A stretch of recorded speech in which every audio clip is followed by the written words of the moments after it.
The intended use of this podcast is for entertainment purposes only. The views and opinions expressed in this podcast are those of the host and guests independently, and do not necessarily reflect the official policy or position of Updog Challenge Incorporated, its sponsors, or any other partnered organizations. Updog Challenge Incorporated does not guarantee the accuracy or reliability of any opinions expressed. In no way should the information provided during the Sweet Spot and Updog podcast be considered veterinary, medical, legal, or professional advice. At all times, the advice of your personal professional should supersede any information provided, derived, or inferred from listening to this podcast. Ready, set, go.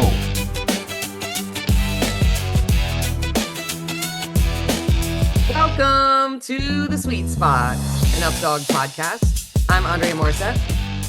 And I am Jack Bailey. We are your hosts today. We do not have a guest today, but we have an exciting topic, a relevant topic to Dre and I. And we think it will be relevant to many of you out there working with newer dogs, new dogs to you, meaning you might have gotten a newer dog recently in the last few years and you're starting to work on things with it.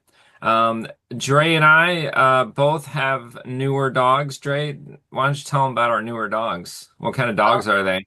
We do have a guest today because my newer dog, it's his birthday today. So he'll probably pop in at some point of this podcast. But my young dog right now is turning 2 years old today, and his name is Chillin', and he's a border whippet. And I, on purpose, wanted a whippet mix as a challenge because to this point in my career, pretty much 20 years, I've been working with mostly herding dog mixes and maybe some terrier splashed in there or something like that. But I feel like the Whippet is a different challenge, and it would raise my level of understanding of dog training. And so I was really excited to get a Whippet mix. And you guys had remix babies with a lovely border Whippet, and so you have an Aussie border Whippet at home. And they're about the same age. I think they're only a few months apart because Doc might be a couple months older. 2 or 3 Doc months older, or younger. is younger. Yeah, he's like 3 or 4 months younger. He just turned a year and a half like a month ago. So yeah. So we both have young border Whippet mix, like Aussie border Whippet and border Whippets. And we're learning that playing with a Whippet type dog has very different reinforcement markers. It has very different motivations, different type of relationship, different challenges than we might be seeing from our primarily herding dog mixes.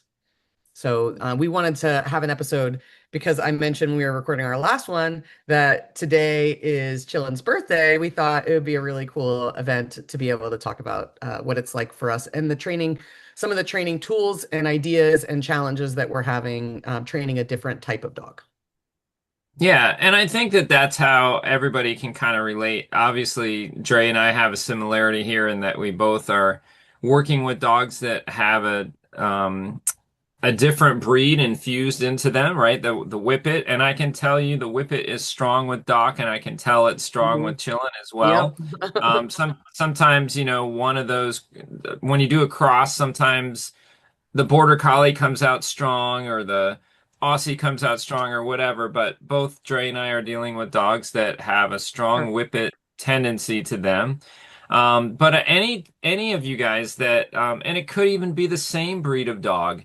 I've got experiences like that too, where I've worked with Aussies for a long time and realized quickly, well, probably not quickly enough, that like not every dog's the same, and I can't train every dog the same. I have to look and figure out what their tendencies are, look and figure out what their strengths are, because Dre knows what I'm talking about. Spice was not the same dog as Tally. No, and she needed those two dogs, and they're even the same breed. Like, right. You couldn't get Spice to work inside, and you couldn't get Tally to work outside.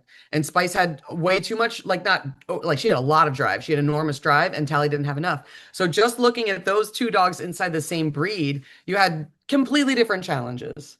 They were opposite. Yeah. So, Dre and I, before we started recording, we were just talking about some of the fun things that were happening during our training sessions, and Dre's like, stop. We need to record this. So we're going to rewind just a little bit in our conversation But you guys don't know we're rewinding. And so Dre was working yesterday, I think, and she sent me a Yep. video. Um, and she was just working on some collection with Chillin. And Dre, you want to kind of talk through what you were doing, and we'll just jump in where we left off in our private conversation. Yeah. One of the challenges or the training things that I'm working through right now with Chillin is something that's very common with Whippet mixes, and that's collection and safe leaping and catching at a distance. Because once they get the zoomies going and they get their speed going, it changes their collection point and changes their understanding of how their body works. And in my property at home, we only have a small backyard. So I've been able to do a lot of inside stuff. And then I also do a lot of dog shows. And in dog shows, we're usually working in small spaces. So for his inside collection, like anything inside 20 yards, rock solid. No problem collecting for beautiful leaping, for dog catches, for overs, for any type of different release. He's got it on lockdown. But if I start pushing the disc out to 30 yards and he has those extra couple strides in there, it brings a different level of speed. And when he tries to collect, he notices that he's collecting too late. And he hasn't been able to like make that adjustment yet to collect at the right time. And so the video that I sent Jack this morning was a progression that we've been working on his tracking at a distance, and we've been having some breakthroughs in a couple different areas. And then Jack mentioned what he's been doing for Doc, and that's where I started that progression. So Chillin's been okay. So the progression that you have been doing, Jack, with Doc, is to have the dog look at you before you throw, which is that's exactly where I started with Chillin. So if I'm setting up for toss and fetch or throw and go, I would have the dog at the line. I send him around and then I wait for him. He blasts down the field and I wait for him to look at me. Whether that's like he's 30 or 40 yards down the field sometimes, or maybe it's 20 yards. And then they look. When they look, regardless of where they are, you say yes and then throw the disc. So the disc is the cookie, right? It's the reinforcer for the behavior that you said yes to. And the behavior that you're looking for is a dog to orient to you so they're just not blasting down the field, so that they're present, that like there's a handler that they're partnering with here. They're not just running. So that was my initial setup with Chillin. But what he kept doing is I'm left-handed. So when I sent him around on the right-hand side, he kept crossing over to the left-hand side to do that look back. And it messed my position up over and over and over again. And he wasn't catching anyway. He was like crossing way over and then coming all the way back and then making an unsafe jump. And it was like this pattern that I couldn't, that alone wasn't working. So I went into updog games because all of our updog games teach foundation skills for freestyle. And I thought that a couple of the other collection and tracking drills that I use for my other dogs or when I'm teaching seminars or whatever is to either throw behind the dog, so like let the dog lead out and then throw behind them, because when the disc is behind them, it'll make them turn and look and they won't like blast really far forward. But that didn't make his catching safe. So I went into time warp. I tried a time warp pattern and he was 100% on the time warp pattern. Like if I ran a time warp pattern with interception, so like I set him up on one side of the field, I threw short and then longer so that he had a shape for each one of those long catches, he caught and collected perfectly. So that's what we were talking about. And then we were talking about, I don't think I mentioned the look cue that, yeah, I did. I mentioned the look cue. The other thing that I realized that's very different from the herding dogs that I've worked with, and I'm surprised that it's with a sight hound, but he loses focus on tracking visually. So like he'll be running. What do you And mean by that? Yeah. he'll be running and watching the disc, and then he'll just look to the side at something, like not even that anything else is happening. It's like he just gets distracted from just watching the whole time. And so what I did was I added a look cue, which I normally when I'm throwing at once I release the disc, unless the dog's in danger, like I don't interrupt their work for tracking. I let the dog go out and track. But he was not keeping his eye on the disc past 30 yards. So he would like run to 30 and then look at something else or get a little bit ahead of the disc or whatever. And this is when you see Whippets start to spin. But he's been taking his eye off the disc around that 30-yard mark. And so I added a look cue a little bit before that 30-yard mark to remind him to keep looking. And so I just call look, look, look. Every time I see his focus start to shift, look, look, look. And what that's getting me is he's actually tracking and looking all the way down the field. So now we just need to add some more stuff about position and jumping, like making sure he's at the right spot when he collects and jumps. Right now he's just watching it all the way instead of losing it and then bursting back in to try to catch it, which I think we see a lot of with Whippet types. They overrun the disc and then they lose it visually and then they circle around, find it, and then dive in to try and save the disc at the last second. And obviously it's not collected. Their body isn't collected, it's forging, and it's not a high risk of catch, and it's like super stressful every time. Like it doesn't need to be that much work. Just run in a straight line, wait, and catch the frisbee, you know? So I've been playing with a few different drills, but time warp worked really, really well for breaking up the speed of the dog and having them track all the way. And now I'm starting to fade those time warp throws. So just like you would if you are giving the dog support for a freestyle move and then you start to fade the support like a jump or a pedestal or whatever, I'm starting to fade the different throws so that I can get to just one toss and fetch throw instead of having the multiple throws. But I found that the look cue was really, really valuable for him, which is similar to what you're looking for with Doc as him reorienting to you. Because I don't think Doc has the same issue with tracking the disc. I think he just is more of the blasty type that isn't checking in with you, right?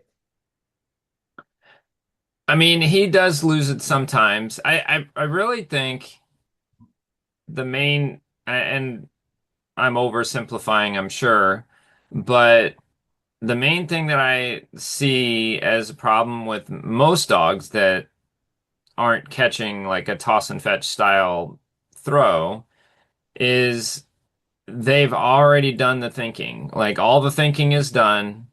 Mm. And now there's the disc. I'm lined up for it. Now all I have to do is run my ass off and I can catch that thing. The target has been acquired. It's right there. Like I've keyed in on it. Now all I got to do is run and go get it.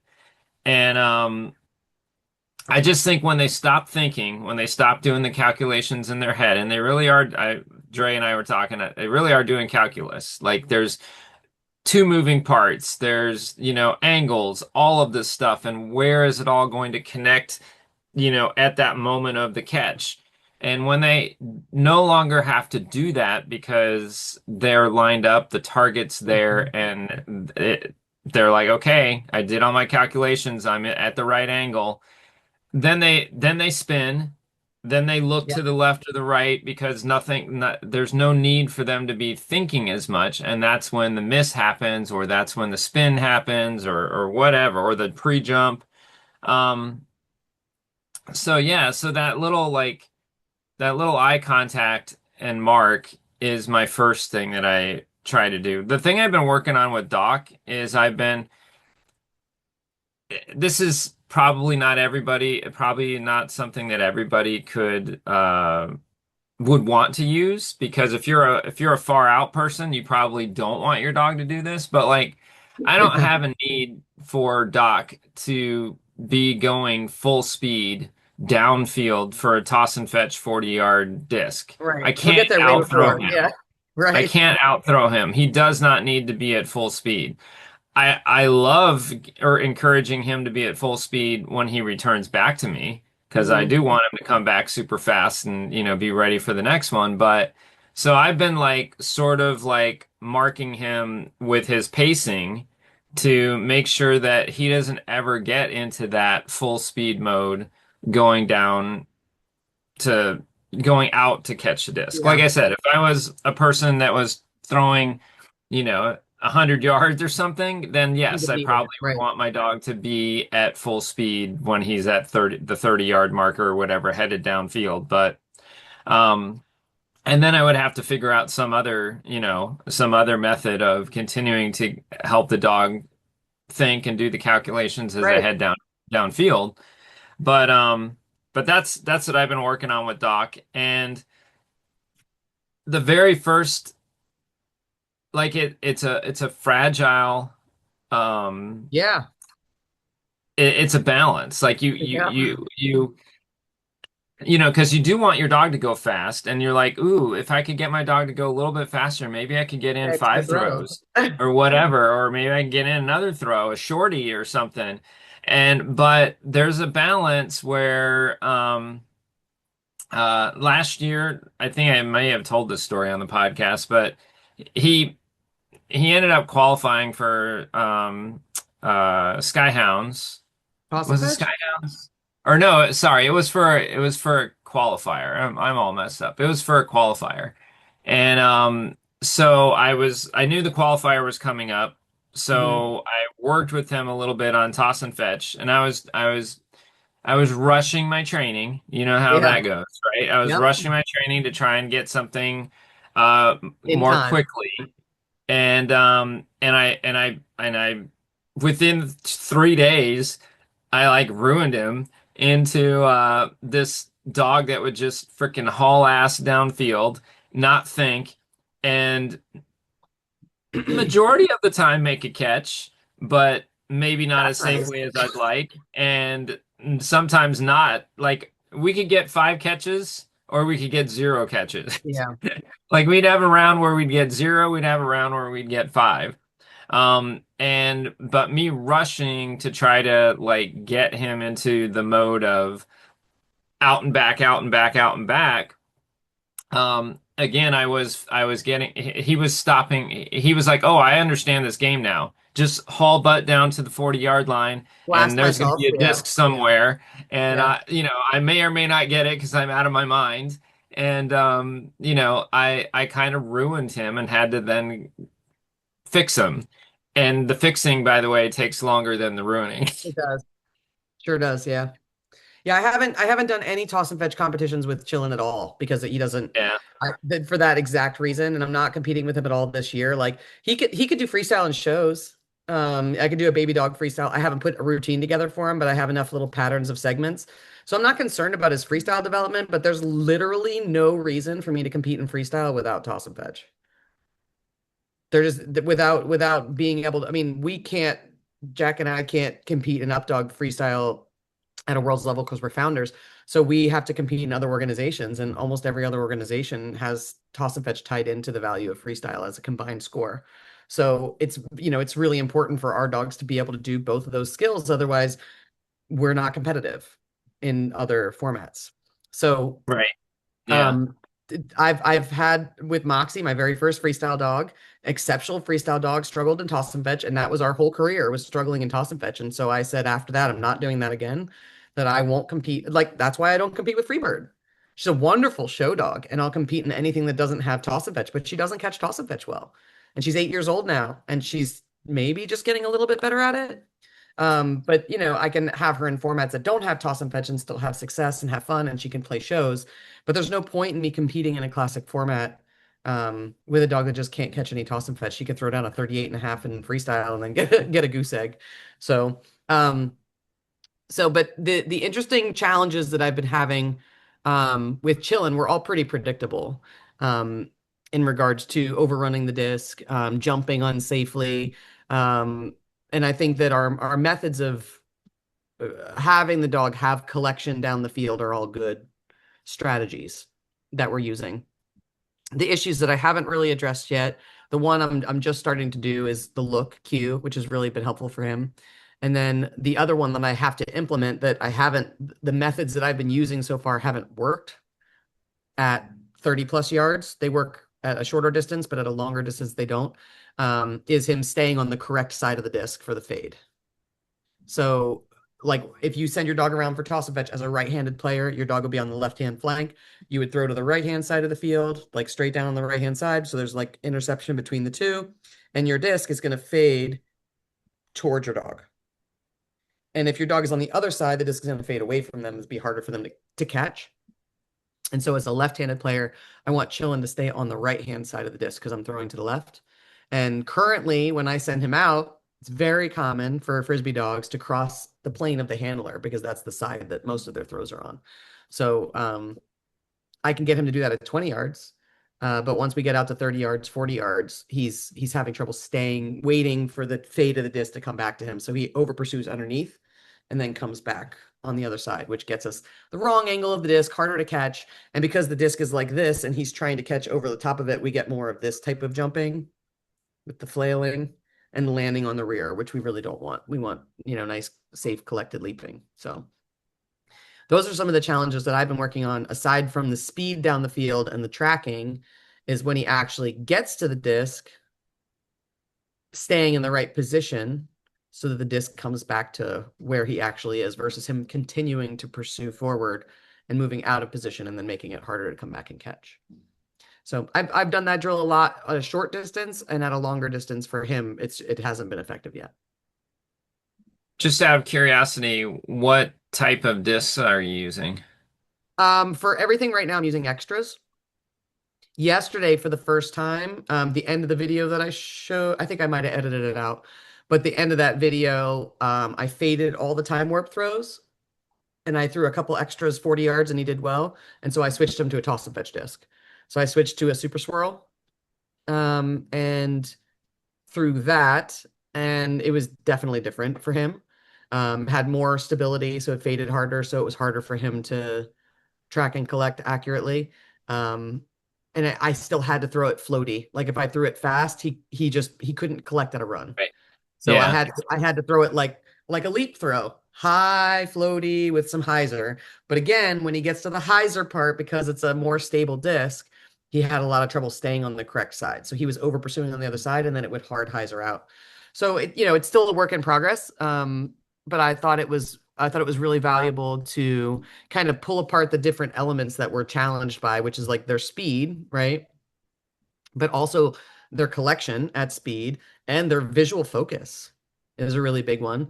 And then like even though your dog Doc has Aussie and Border Collie in there, and my dog Chillin has half Border Collie in there, they don't operate with the same pressure sensitivity that herders do. And Aussies typically aren't pressure sensitive, especially not remix. He's not pressure sensitive. So, we're not seeing that natural response to pressure of a disc holding the dog in the position. He's just continuing to move forward. So that's one of those things with adding a different breed in there that operates or thinks differently. You kind of got to create different tools and drills to access the way that their brain is processing information, which is as a sight hound. And so you would think they would just keep their eye on the thing and track it visually, but maybe because they're a sight hound and there's so much visual stimuli all around them that they're being distracted by everything. So I don't know. This is my first time owning a Whippet mix, but I'm having a lot of fun figuring out the different kind of methods to mold him into the path that I need him to go. And the motivation, that's the last thing I wanted to say about the difference, is their motivation is very different in my experience working with a Whippet type versus mostly What do you see as different? Like what do you see as different in their motivation? I think most people just think that they would put it on the category of the dog being softer or more sensitive. I would say that it's a different sensitivity because border collies are sensitive in general, pressure sensitive or sensitive to correction. With Whippets, I do feel like there's a sensitivity to correction, or not so much not doing something right. It's more a sensitivity to correction. I feel like they're way more relationship based. Like the energy between them and the handler is what determines how they're going to work that day. And if there's stress between them and the handler, they're less likely to work reliably than if there's a really strong connection there. And I feel like handlers that are like So need a result your right away. your frustration could Oh, impact absolutely. performance. Oh yeah, absolutely. There was something just happened like last week. I was doing something and I was asking him to do something. It wasn't disc. Maybe it was we were working on agility or something. And I asked him to do something, and I was like, no, that isn't what I want you to do. And he was like, his ears went back, and he came back, and he was like, now there's less motivation there, right? Because that was away from disc. So it was a different type of motivator. I wasn't working toys. I was working, now I might have had a toy as a reward, but I was working a cognitive behavior, like a separate from toy behavior, weave through these poles. Um, and I noticed he had way more pressure sensitivity or sensitivity towards a correction for work that didn't have the bite of a disc as the ultimate goal of each behavior. Does that make sense? Yeah. When I'm doing a disc, man, his resilience is off the charts when there's discs around. Not sensitive at all, no problems at all, nothing stopping him from doing it. It's actually over arousal that we're trying to control and shape. But when the disc isn't present as an immediate reward, it's like a delayed reward, or I'm working with food or around other equipment. Um, I see a lot more of that sensitivity, and it's like he's looking at me to trust me to lead him down the path versus innately being motivated to work. Like he's happy right now, he's splatted out on his bed and he will stay there all day and be very happy about it. If I bring out a toy, he'll work at 100%, no problem, and then 3 minutes later he'll be back on the bed. And I find that to be very different from herding dogs. Like the primary herding breeds are going to be throwing me toys all day. They get irritated and angsty if they don't work enough. They start fights with other dogs. They find work around the house that's getting them into trouble. And I don't see that result at all from the Whippet mix.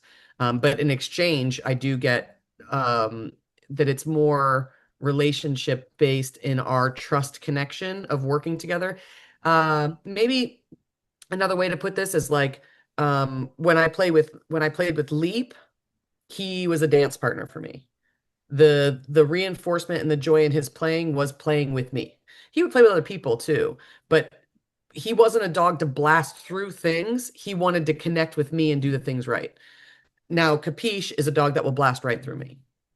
She doesn't even care if I'm there. Like she'll just smash through me to go get the disc. Moxie was the same way, right? And so it's like working with more of a collaborative dog like Leap than a selfish dog like Moxie or Capiche, where they're just looking to possess the thing that they want to possess.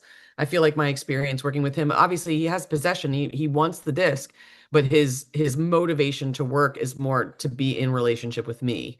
And so if that relationship isn't healthy at the moment, or I'm frustrated, or I'm impatient, or maybe he got in trouble for something earlier in the day, or he hasn't had connection in a few days. That's another thing. If we're traveling and he hasn't had connection in a few days, he'll get depressed.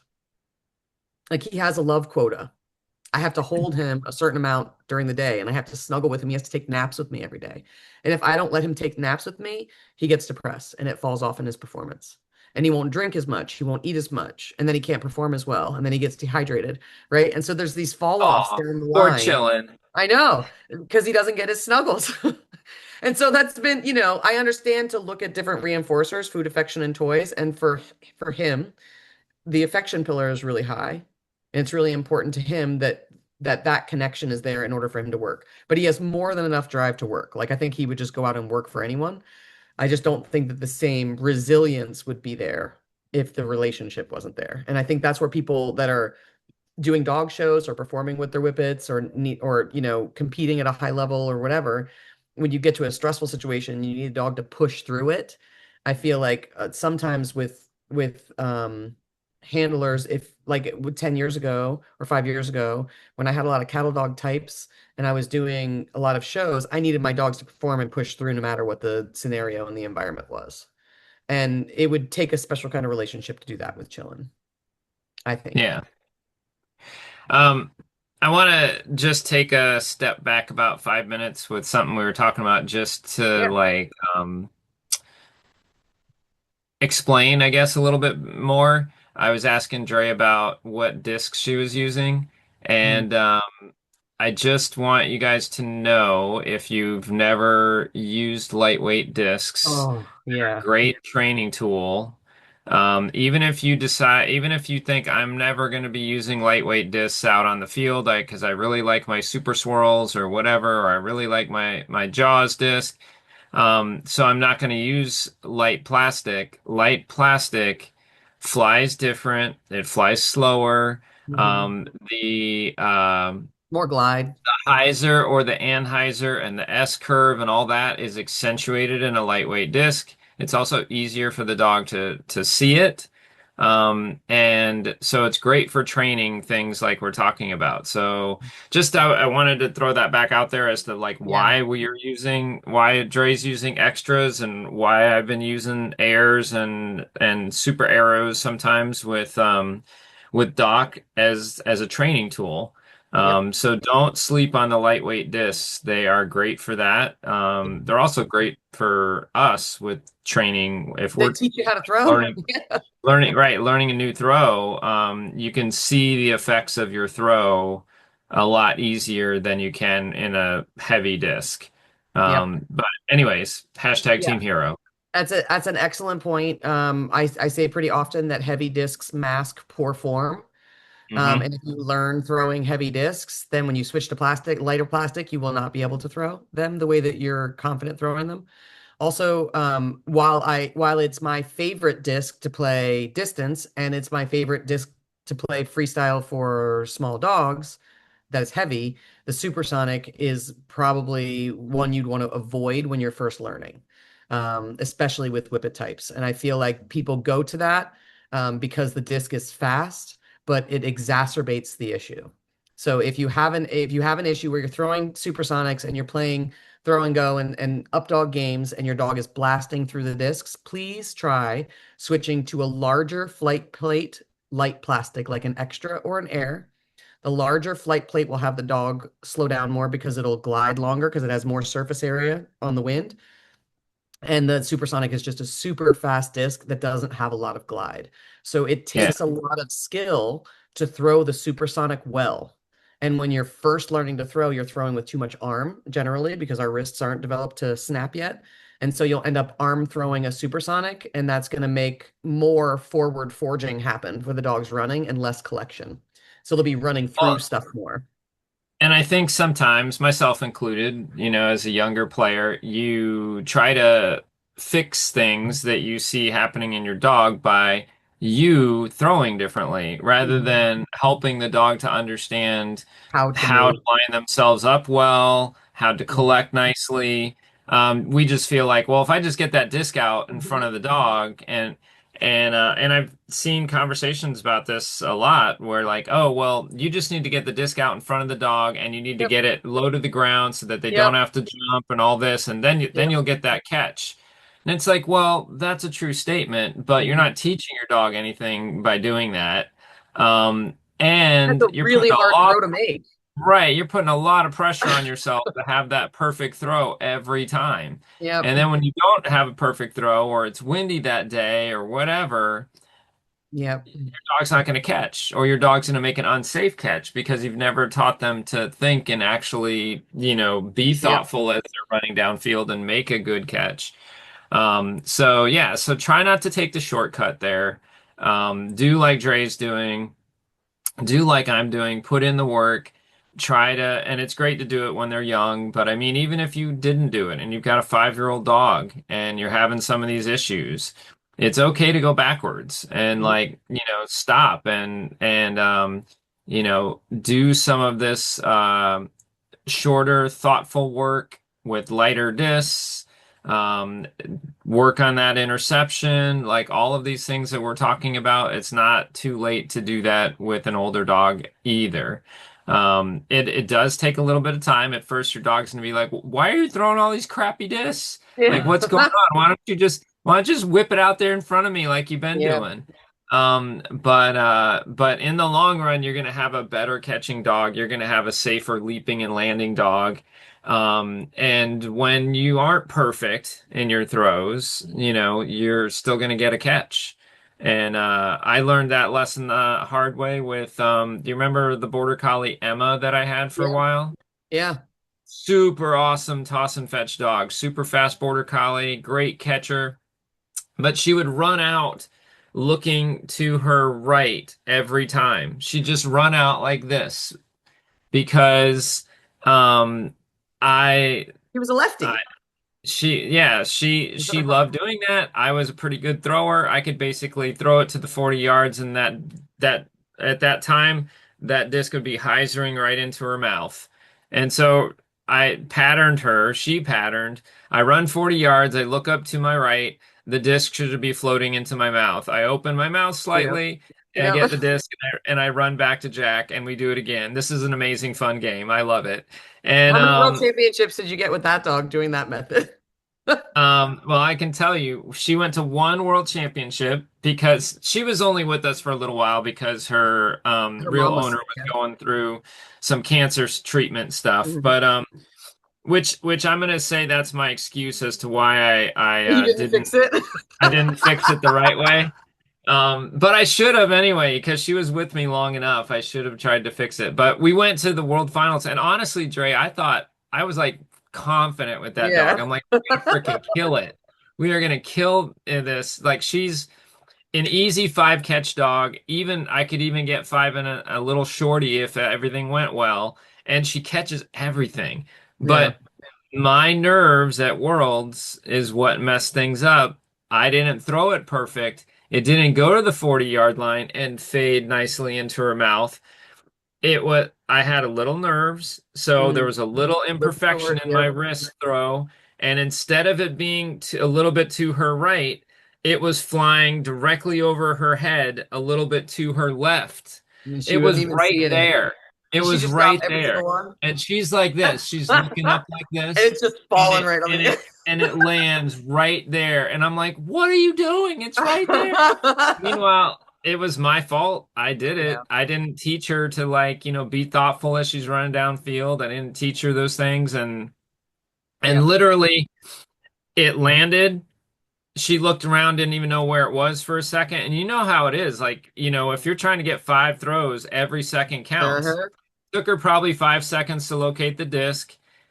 So we had a miss and a loss of 5 seconds. Yeah. First round, we ended up with only 15 Like points 14 or points. 17 Yeah. points with the bonus or whatever, 15 or 16 and a half. I'm done. You're done at Yep. Worlds. Like Yep. 16 and a half, forget it. You need to be in the 20s So, to make the cut. Yep.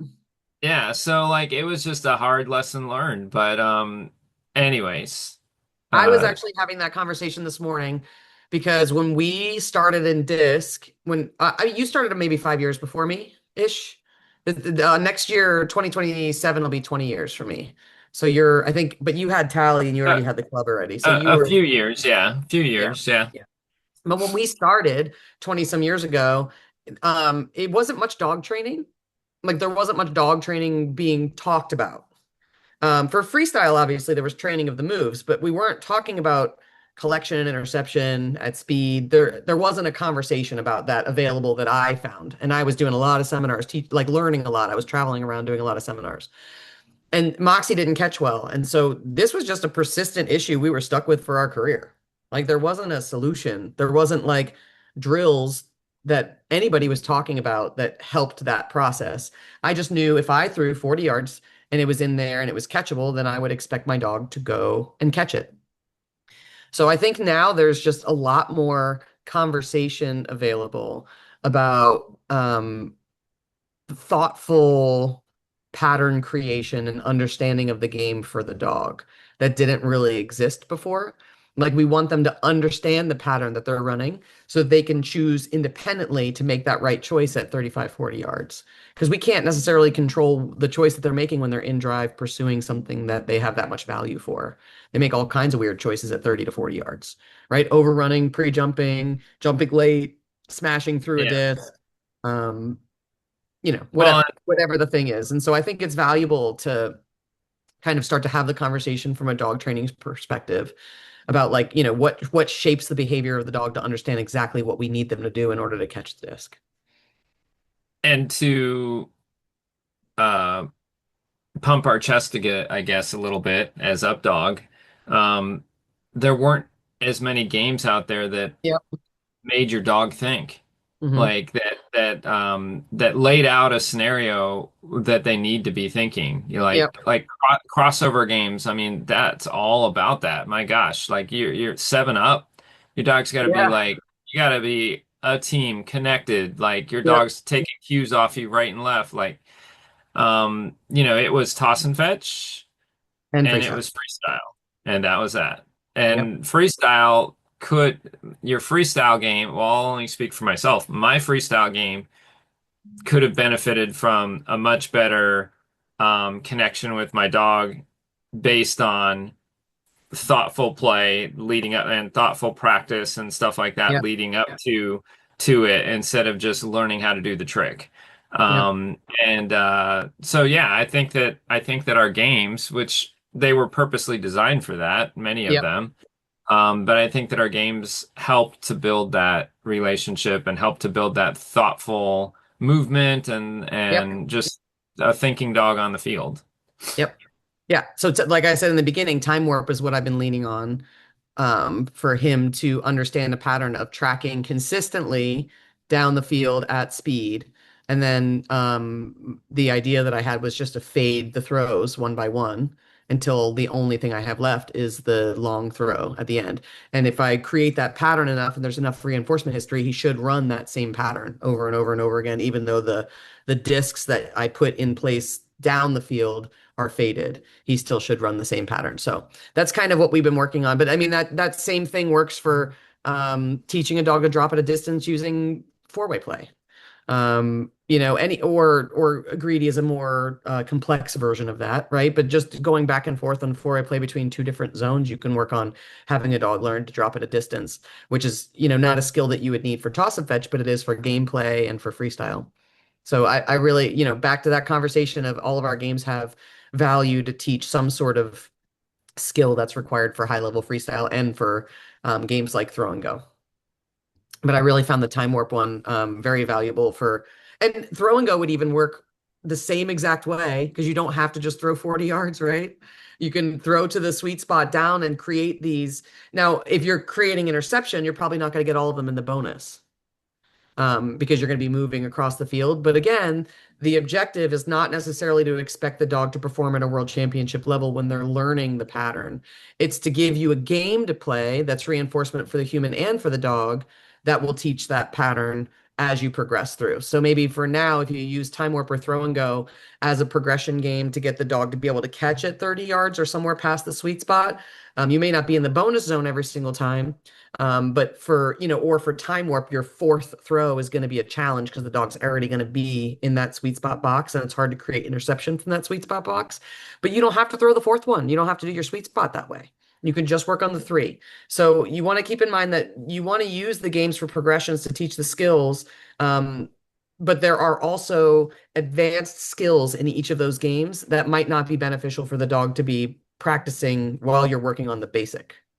So if you're working on catching at 40 yards, you probably don't want to try the sweet spot bonus shot because you're going to be in that same zone. It's going to be really hard for the dog to catch, and they're going to be ending on a failure instead of ending on a progressive success. So maybe just have the dog drive back to you after that third one or drive back to you, reset, and then do a fourth throw to the sweet spot to get that extra one. There's that One extra of the level that we have in the games.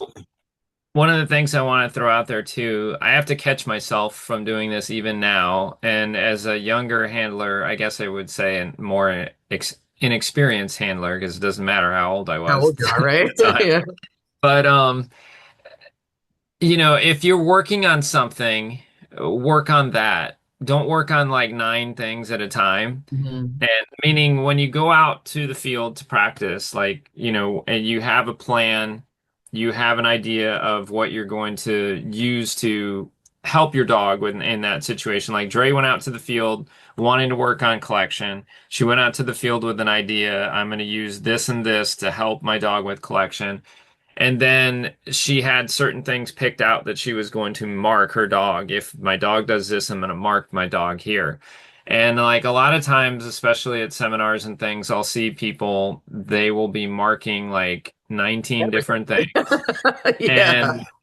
And they're struggling because they're like, yes, yes, yes, yes. Like, and they, that mark is super, it's the only way that we have to tell the dog that that thing that you did right then and there, Mhm. that was exactly what I was looking for.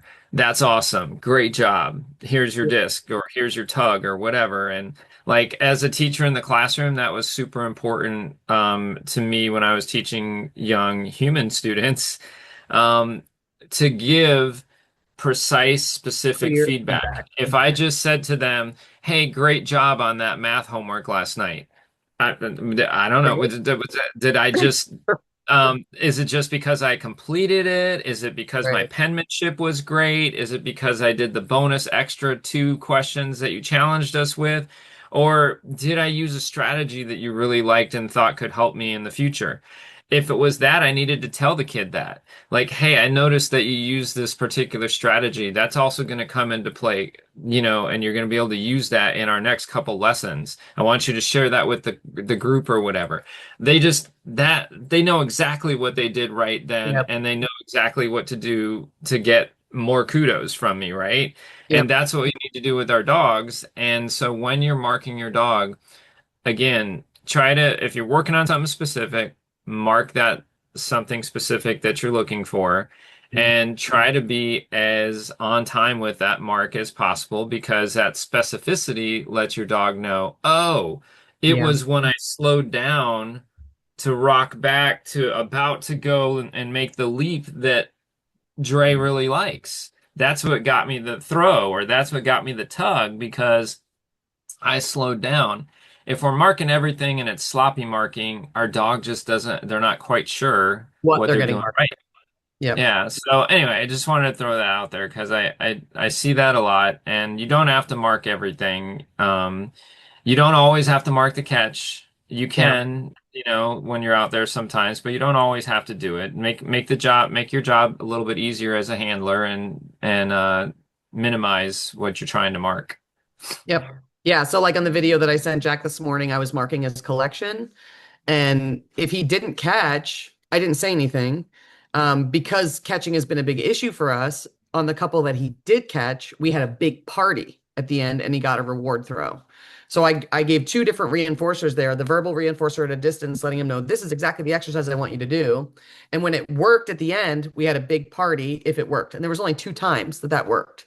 And the rest of the time, the only thing I was marking was his collection. And if he'd missed, I don't care. I wasn't even working the catch, really. I'm working the Right. collection before the catch. But if it works, I want him to see the whole picture. If he sees, and if he does, it goes out there perfectly, collects and catches. Holy crap, we have a whole big party. So I was just working that one skill and 2 different reinforcement points of the one skill to try and make it clear for him that what I want him to do is collect when he gets out there. And if he catches, that's the jackpot. Well, we call it a jackpot, cookies or disc or play or affection or whatever you want to give him at the end.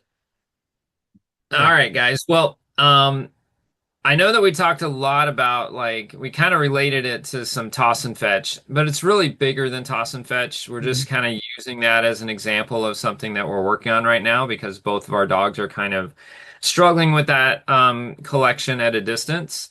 And we want to hear about, like, what challenges you guys are having with your dogs. We'd love new topics for the podcast. Maybe it's something related to this, but a little bit different that you'd like to hear our thoughts on. Put that in the comments and let us know so that we can bring that up as a new topic on the podcast soon. And it's summertime. Hopefully the weather's nice where you are and not blazing hot, and you're able to get out there and play with your dog on an updog field soon. And in the meantime, I was like, what comes next? I can't be remember. kind to each other and other people. What up, dog? And be kind to your dogs. We will see you next time On the sweet spot. Ready, on the Sweet Spot.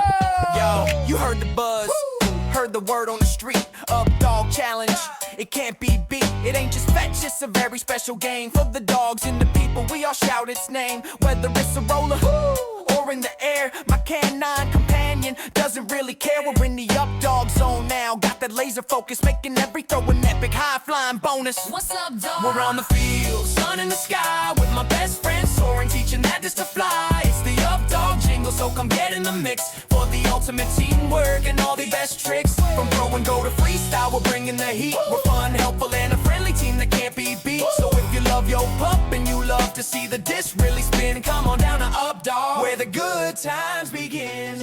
Yeah, where the good times begin.